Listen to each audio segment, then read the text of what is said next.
Hi guys, and welcome back to the Mighty Blues. My name is of course Cameron, and welcome back today to another video. It is the weekly news roundup, the show where we sit down and we talk about all of the latest news regarding Everton Football Club. We do usually do this video on a Friday, however, having to sit down on a Saturday morning, which, you know, isn't much different, is it? A little bit busy last night after the preview. Anyway, let's get into it. Carlo Ancelotti has had his pre-game press conference yesterday ahead of Everton's Premier League fixture against Fulham at Goodison Park tomorrow. He has provided us with an injury update. He has said that Dominic Calvert-Lewin and Jordan Pickford will both be unavailable for this game. However, he expects both to be back for the games next week against Manchester City and Liverpool. He was asked to go into a little bit more detail on Dominic Calvert-Lewin's injury, and he said he's got a small issue. He was taken off before any real problem occurred. It was just some discomfort he felt, and whilst he won't be available for tomorrow's game, the hope is that he'll be available and all ready to go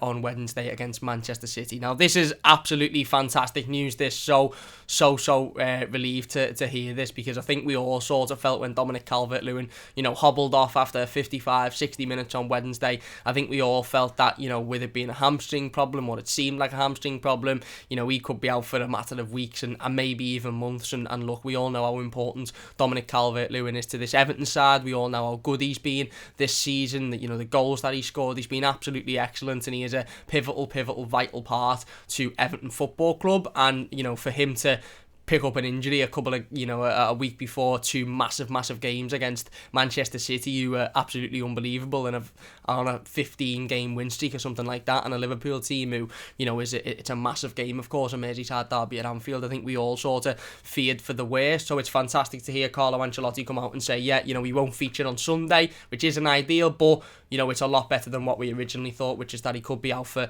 a few weeks. I certainly thought that when he hobbled off with a hamstring injury. It was the absolute right decision for Carlo Ancelotti to take him out on Wednesday night. He was come off obviously after 55 minutes, and we done fantastically well to, win that game of football without Dominic Calvert-Lewin on the pitch. He was brilliant whilst he was on, a goal and a fantastic assist for Richarlison's as well. So relieved, we can all sort of sit back now, and the worry has gone away. That the hope is that Dominic Calvert-Lewin will shake off that minor injury, as Carlo Ancelotti called it, and he'll be back in action next week for the two massive games against Manchester City and Liverpool. He didn't go into too much detail on Jordan Pickford's injury. He just says that he's hopeful he'll be able to return on Wednesday. However, he won't be available again for the game tomorrow, so it looks like Robin Olsen will get another start for Everton Football Club. No complaints with that one. He said that Alan is back in training, and he's hopeful that Alan will be able to return to first team action next week as well. Of course, like we said, absolutely fantastic to have Alan back with the the two games that we've got next week against Manchester City and Liverpool. It's vital that we have our best players back, and Alan really is one of our best players. Of course, we've seen Tom Davies in recent weeks sit in there and play that role, and he's been absolutely excellent at doing that, but it's going to be massive to have Alan back with these games coming up. And he also gave an update on Jean-Philippe Gbamin. He was asked, I think it was the last question in the press conference, he was asked about Jean-Philippe Gbamin and if there's any sort of specific details we can give, and he said there's no specific details. The hope is that he'll be back training with the first team in around 15 days and hopefully back to playing football in the Premier League week in, week out in about a month or so. I wouldn't hold that, because Carlo said a couple of months back that Gbamin was only a few weeks away, and maybe at that point he was, and maybe the club have looked at it and thought, right, we're doing well in the league now, we've started to win games of football again, we don't need to rush Jean-Philippe Gbamin back into action, because obviously he's had 3 years practically out. I mean, he's been at Everton Football Club for nearly 3 years and he's played 3 games, so I understand that. But, he just said that there's no specific detail. It's just that Jean-Philippe Gbamin is training individually, and the hope is that within the next 15 days or so, he'll be training with the first team. Carlo did bring some positive injury news. He confirmed that James Rodriguez, Andre Gomez and Joshua King are back and available for the game tomorrow against Fulham. So, okay, we've got Dominic Calvert-Lewin out, but Joshua King, of course, is eligible for this one. He didn't have an injury. He was just ineligible for the game against Tottenham because he'd played in the FA Cup for Bournemouth. James Rodriguez being back is massive, of course. Had a rest on Wednesday, picked up a slight knock and couldn't play, so it would be brilliant to have him back. And Andre Gomez, who's been absolutely exceptional in recent weeks as well. So a couple of negative bits of injury news. I think we all sort of felt like this could be the game that Alan makes his return, but obviously not. Maybe Carlo's looked at it again and thought, if I could potentially put Alan in, but what's the point in risking Alan now when he's not quite 100%, when I've got Tom Davis, who's been putting in excellent performance after excellent performance. So Joshua King, James Rodriguez and Andre Gomez are all available for tomorrow's game against Fulham at Goodison Park. Carlo Ancelotti also had some fantastic news regarding Luca Digne's contract. He was asked where the negotiations are up to, where the talks are up to, basically for an update on Luca Digne's contract situation, and he said, I'm not in there, and by in there I think he's talking about in the negotiations. That's of course Marcel Brands and other members of the club as well as Luca Digne and his agent, but he said, I am not in there, but I know they've agreed, and next week they are officially going to sign the new contract, I think. So that is absolutely fantastic news. Of course, again, yesterday's press conference, come with a lot of sort of positive news for Evertonians, of course, and you know, one of them, like I said, being the fact that Dominic Calvert-Lewin's injury isn't as serious as maybe we all thought, and the second is that Luca Digne is ready to sign his new contract. He's absolutely excellent footballer. He's been brilliant in the 3 years that he's been, or nearly 3 years that he's been at Everton Football Club so far. There was a lot of worry, there was a lot of panic about whether or not he'd sign that new contract, of course, given the fact that you know, his contract is up in the summer and he's being touted by a lot of really good footballing teams. I think there's a couple of teams over in Spain that are interested in bringing him back to La Liga, but fantastic news that Luca Digne is ready to sign that new contract officially, and everything is you know, basically agreed. I mean, Carlo didn't confirm it, but he said as far as he thinks and he's concerned, there'll be no issues with it, and it's all agreed, and it'll be ready to be officially signed next week. So fantastic news. That explains why there's not been much rumours about it. That explains why there's not been a lot of information about it, because, you know, it very much seems like, yeah, it's all done and dusted. It's just a case of formalising it, and, you know, hopefully if Carlo is correct, hopefully it'll all be formalised next week and we'll have an official confirmation that Luca Digne has signed a new Everton contract, which is absolutely exceptional news. So brilliant news there regarding Luca Digne's future. Little bit of mad Everton news. Jeff Hardy, the WWE wrestler, certainly, I don't know if anybody else watched WWE, maybe it was just me, but I was a massive fan of WWE growing up, and Jeff Hardy was my favourite wrestler, just because of the mad stuff that he used to do. He used to jump off buildings and ladders and all mad sort of stuff, and Jeff Hardy put a tweet out yesterday saying James Rodriguez was the signing of the summer, but I'm an Everton man, and it was just a picture of him and a load of other wrestlers, to be fair, and he had an Everton top on, so you know what? It's a bit of information. I thought it was worth noting. I put a tweet out after that saying, if you were to pick 2 Everton players, past and present, who would win the tag team championships, who would you pick? I had a couple of really good replies. I said Duncan Ferguson and Ben Godfrey. Somebody replied Bernard and Duncan Ferguson, and you know, there was a lot of fantastic replies. So if you want to let me know what you think about that, let me know in the comment section down below.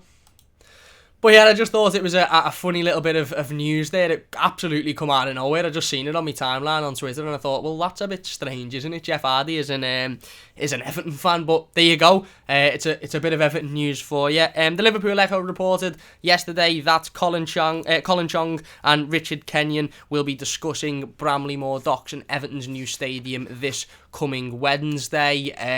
Again, not too sure a specific reason as to why, but I think, as far as I've gauged, they're going to go on like a talk show panel, a business talk show panel, and they're going to talk about, you know, the stadium and maybe provide a little bit of an update as to where it's up to. But as far as we know so far, you know, we're still sort of waiting on the planning permission from Liverpool City Council, and we'll have to wait and see what Colin Chong and Richard Kenyon say on Wednesday.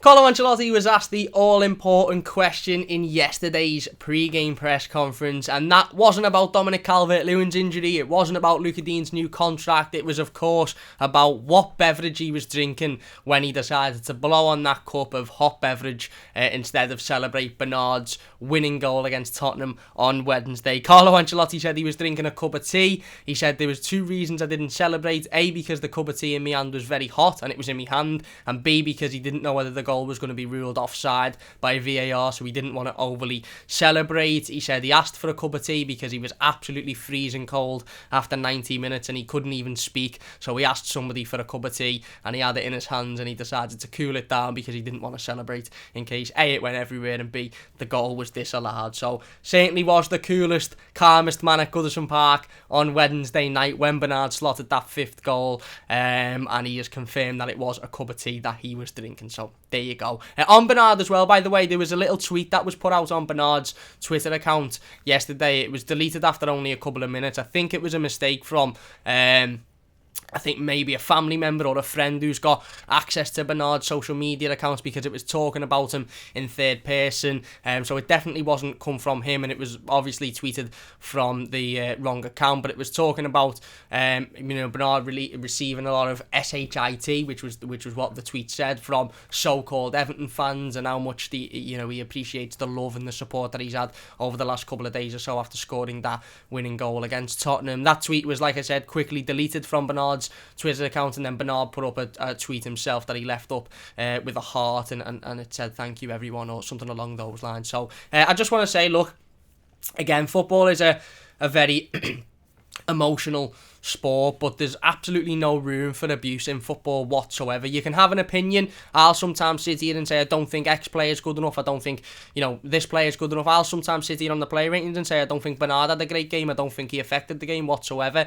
But sending abuse directly to footballers and abusing players for the fact that they haven't had a good game of football just isn't on whatsoever. Abuse in any form, be it racial, be it physical, be it emotional, abuse in any form is not acceptable in society. It's not acceptable in football. Carlo Ancelotti also spoke about some of the threats that Newcastle manager Steve Bruce has received recently, and he said there's absolutely no room for that in society or football. He said he remembers being a young lad and being told by one of his former managers that football is the most important thing of the least important things in life, and that's absolutely true. And of course we all have opinions, and of course we're all emotionally driven, and sometimes things you can feel a lot more emotionally attached than maybe you feel like a player is. But there's certainly no excuse for abusing players or sending abuse directly to players just because they haven't had a good game of football, or just because they've missed an opportunity, or they haven't affected the game. It's not on whatsoever. And Bernard very clearly had felt that he received some unnecessary messages from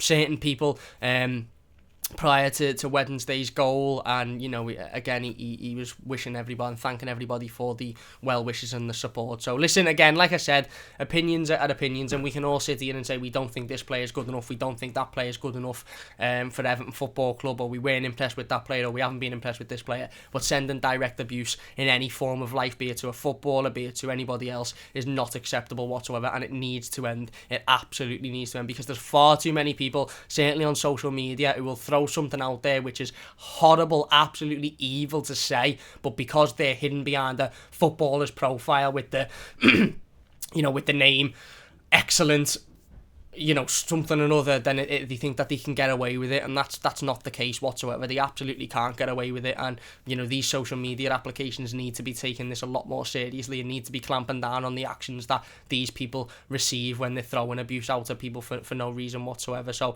just want to say, of course, we absolutely support Bernard. No player should receive any abuse. Nobody should be receiving abuse online. And yeah, I think it was worth talking about, certainly given the fact that Carlo Ancelotti mentioned the Steve Bruce threat in his pre-game press conference as well.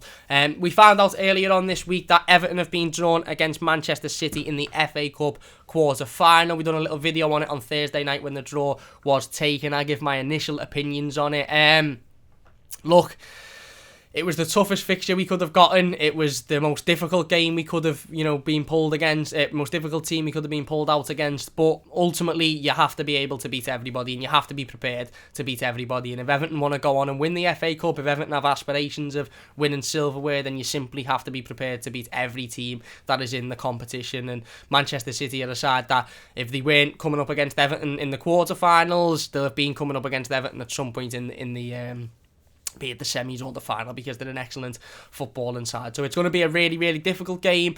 Certainly a game that we can win, I feel. But like I said, if you want to win competitions, if you want to win trophies, you have to be prepared to go and beat, the sides that are in front of you and the sides that are remaining in the competition. You can't just hope that you get a lucky draw, because ultimately it's going to get to the final and that hope won't be there. You'll have to play the best team in that competition, and we're arguably playing the best team in the competition in the quarters, so it'll be very, very difficult, but certainly a test for Carlo Ancelotti, and it'll be interesting on Wednesday for us to go out and play them in the Premier League, and again have that test against a really, really good side. Everton's Premier League 2 fixture against Tottenham Hotspur has been cancelled due to severe weather conditions. A new date for that fixture has not yet been announced, so we'll wait on that one. Hopefully by next week we'll have a little bit more information on that one. I think that was due to be played over this weekend. Dominic Calvert-Lewin, of course, scored his 50th Everton goal on Wednesday evening. An excellent finish to knock it past Hugo Lloris, and that marked Dominic Calvert-Lewin's 50th Everton goal. He's been absolutely exceptional recently. Certainly this season, his goal scoring form has just been beyond anything that I think any of us expected. He's getting in the right areas, he's winning the balls in the air. His assist for Richarlison was absolutely excellent as well on Wednesday night. He has still got a couple of things that he needs to fix up on, and he needs to work on his ability and one-on-one with the goalkeeper. I think he needs to sort of work on a little bit, but he's been absolutely excellent this season. Dominic Calvert-Lewin's been excellent since he's joined Everton Football Club. His mentality, his work rate, his passion, his heart, his desire to improve is absolutely commendable, and he deserves that 50th goal for Everton Football Club, and hopefully he can go on and get at least 25 in this Premier League season, which I think would be a fantastic season for Dominic Calvert-Lewin. So big congratulations for Dom, of course. Izzy Christiansen has signed a new 2.5-year deal with Everton Women's. The midfielder signed on the dotted line earlier this week to confirm her future at the football club. Absolutely fantastic news. He's a fantastic footballer and a vital part of the success of Everton Women, not only this season but in previous seasons as well. So excellent news that she has signed a new 2.5-year deal, of course, and we look forward to her future at the football club. Everton goalkeeper Robin Olsen has been talking about his Everton future recently. He has said a couple of things. He said that we want to stay, but it is not me who decides. I can only cross my fingers and see what the club says. As a family, we have moved around and feel like we are in a good place now. He also said we are very happy, so why not stay until it is time to move home to Sweden? That is what we would choose. It is easy to say that, but everything needs to be sorted out. So fantastic news there for Robin Olsen, who is confirming that he would like to stay at Everton Football Club. I think he's been brilliant recently. Again, put in a really, really good performance, a couple of weeks ago against Leeds. Maybe he was at fault for a couple of goals against Manchester United. Again, I think he was really, really good against Tottenham Hotspur. Even though he conceded 4 goals, he really kept us in that game at the early stages when it was 0-0 and 1-0. So fantastic to hear. Robin Olsen wants to stay at the football club, and hopefully Everton and Roma can do that deal and get that over the line and confirm that he will stay for the foreseeable future. The rumours that it will be around £6 million for him to stay on, and it's clear that he is keen to continue. So fantastic news. From one goalkeeper to another, rest in peace to former Everton and Welsh goalkeeper Di Davis. He did pass away earlier on this week. All of our thoughts and prayers are sent out to Di's family. He was an absolutely exceptional goalkeeper, a goalkeeper that motivated and inspired the likes of Neville Southall, who put out a really, really nice message to him, and many other goalkeepers of that era as well. Of course, extremely sad news, and I just want to say rest in peace to Di Davis, and we do hope that all of our thoughts are going out to his family and friends at such a difficult time. He was an excellent goalkeeper, an excellent ambassador and role model at Everton Football Club as well, and yeah, like I said, it's absolutely awful news. Such a horrible time as well to lose a close family member. So the Everton family has lost a member this week, and we do send our thoughts and condolences to Di's family at such a difficult time. Reece Hughes has been nominated for Premier League 2 Player of the Month.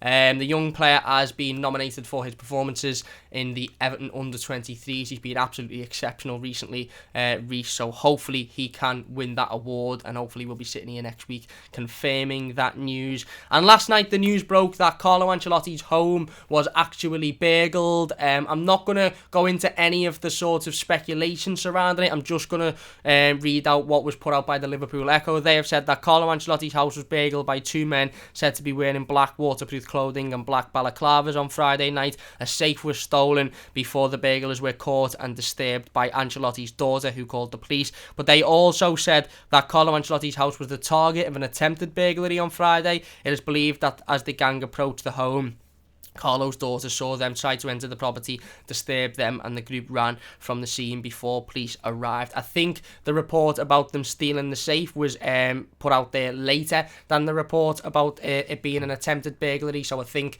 the first report that I've just mentioned there is a little bit more up to date. Like I said, I don't want to go into any of the speculation because I'm sure this is still with the police, and I'm sure Carlo and the police are still trying to figure this one out and trying to sort of get this one sorted, and you have to respect that, and you have to respect both the police and Carlo Ancelotti for that. One thing I would say is that if you are going out there to steal from other people, it's such a difficult time, even though Carlo Ancelotti is, you know, a very privileged man in terms of the position that he is in.